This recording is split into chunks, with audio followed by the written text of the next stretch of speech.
Commission reports. 6A, quarterly update by Visit COS, Henry Yankowski, County Administrator, and Doug Price, President CEO. Mr. Price. Good morning, Commissioners. Sign in here.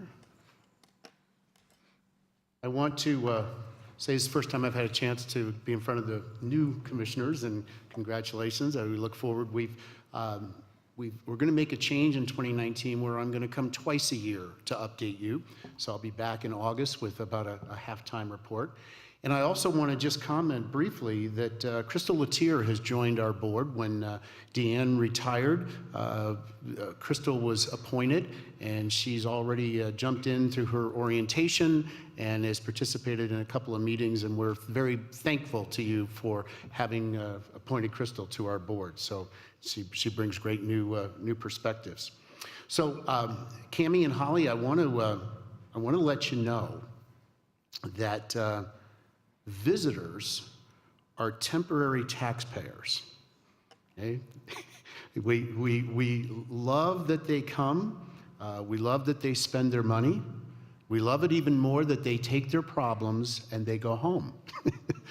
And we love when they come back, but it is interesting. I get asked often the difference between the Chamber and the EDC and Visit Colorado Springs. And tourism for our community is very, very big, as you will see. And I can tell you one number that just people kind of look at me and say, so in 2017, we don't have the 2018 numbers yet. In 2017, we had 23 million visitors come to the Pikes Peak region, and only 10 million of them spent the night.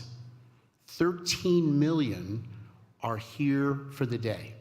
And they could be coming down from Denver, they're coming off of I-25, and they want to go to the zoo, they want to go to the park, they want to go to the top of Pikes Peak. But tourism is the third largest employer in the county. And so it's big business for us. So for me, it's an honor to come and let you all know some results on how 2018 went. And let's see, let me push the right button here so Christian and I are on the same page. Christian, what am I doing? Okay, I'll do it that way. How's that? I'll just slide it down. So the lodging and auto rental tax, it's probably the barometer that we watch the most. And this particular slide is a little deceiving. You might think that the LART was not up as much as it was in 2017 in blue, but in fact, in 2018, the LART was up 7.5% over what 2017 was, and 2017 was an absolute record year. So it continues to be very positive. And revenue per available room, which is, you see the formula up above, it's a hotel metric that just takes the average daily room rate that we charge, and it's times the occupancy rate. That was also up almost 6% over 2017. So those two metrics are very important for us to be able to know not only how occupancy is, but how average rate is. And so 2018 was, again, a very, very good year. The rest of this information I'm going to go through relatively quickly.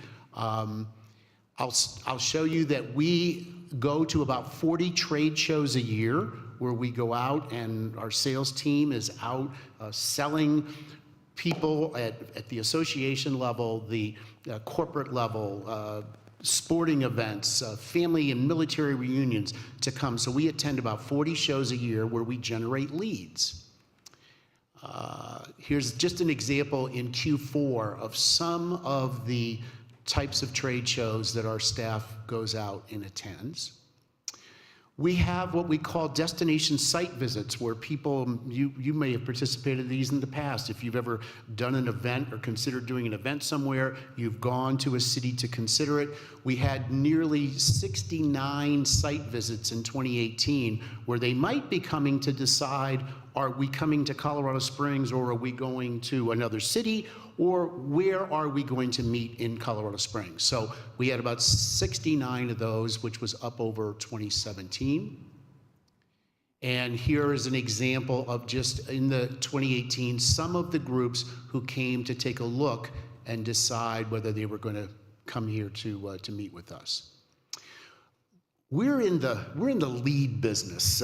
Generating leads for our members and partners is very, very important. And you'll see on this slide, we break it down to what we call new leads from accounts that we haven't worked with before versus existing accounts. And in 2018, we had nearly 900 leads that were sent out, and about 650 of those were new. In our hotels and our attractions, they really like it when we send them new leads versus leads from existing businesses. Another thing that's changing our industry dramatically is how we get leads. And when you think about it, most people, the internet is where people go when they're looking to make travel plans. Well, meeting and event planners are much the same way. And so we do get leads both electronically as well as what we call third parties. And third parties are simply companies that are set up where an organization can go to a third party and say, here are our specs. We want you to go to work for us and see if you can find a space in these cities, and they will come to organizations like ours. And so that is on the rise, and we've adapted accordingly. I'm sorry, I keep pushing this the wrong way. Cost per lead for group business, our costs went down in 2018, a couple $100, because our leads were up. So as leads went up, costs went down. I put this in here for you just so you know that we have what we call definite bookings. As I said, we don't sign contracts, but we send leads out on behalf of a client. And once a group has signed a contract with a hotel, received it back, we then confirm the meeting dates, room block, number of attendees. That's what we call a definite booking. And we also do something called an assist, where we will basically not take credit for it as a definite booking, but we will work with the organization all the way through to make sure that they get serviced while they are here. In 2017, there were some events that we booked that in 2018, a decision was made not to include those in our booking numbers. And so you can see almost 36,000 rooms were not included in our 2018 bookings. So our estimated group room nights booked in 2018 was about 133,000 and of what we called our assists, and our definite leads were about 187,000. And those were down just a little bit because of those signature events I just showed you. Okay, we also keep track of the economic impact of groups that come to our community, and in 2018, about $199 million in events and conventions were booked into the future. So that's a big, a significant economic impact, as you can see. We serviced almost 16,000 groups in the year.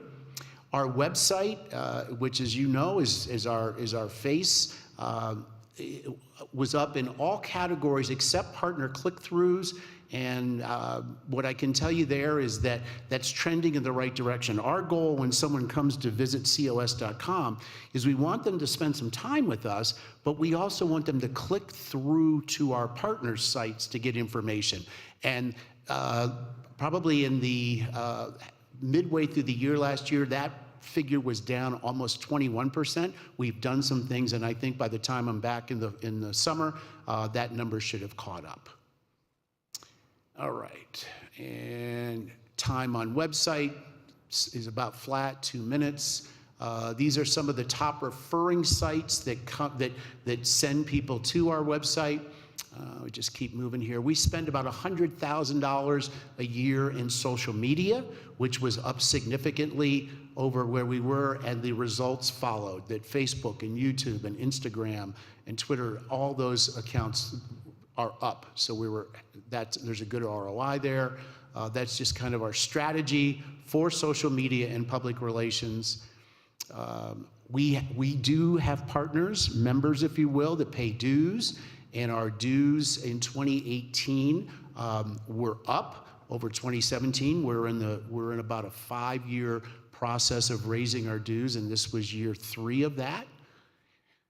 And our dollars that we spend advertising, in 2017, we had about 1.7 million to spend. In 2018, we had a little less money to spend, so that was about 1.5.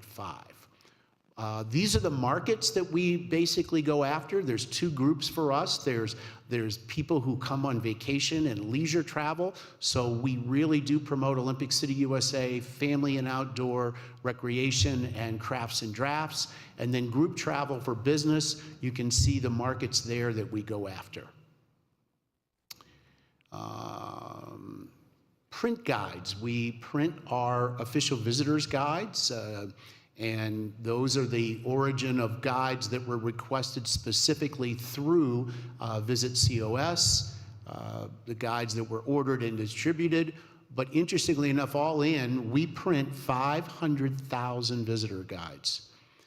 We could tell going towards the end of 2018 that we were going to have surplus because of the shift for people electronically to get that information. And so in 2019, we made a decision to drop our print to 450,000. We'll see how that works out for us.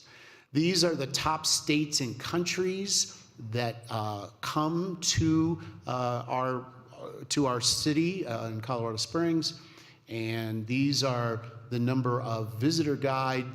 When people go on our website to look at the visitor's guide, this is how many of them spend time on our site taking a look at that guide.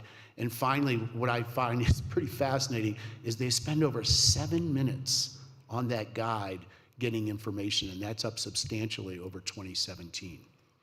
These are the top sites that refer to our visitor's guide, and that's really it. The rest of the information is the same information, just in a different format. So I will stop there, and I know I just have given you a machine gun of information, but there's a lot of measurements that we use to run our business. So open it up to any questions.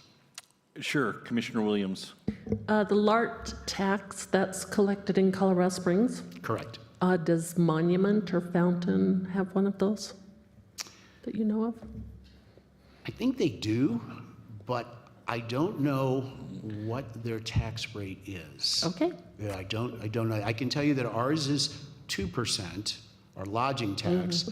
Our auto rental is 1%, and that ranks us 141st in the country as being the lowest tax rate on visitors staying in hotels. Nice. Thank you. Any other questions? All right, seeing none, thank you. Thank you very much. Item 7. Item 7 is the consent calendar, item 7A through F, including each of the items on the agenda. Is there anyone present this morning who would like to comment on a matter on today's consent calendar? Anybody like to talk about anything that's on the consent calendar? All right, seeing none, I'd entertain a motion. Move to approve items 7A through 7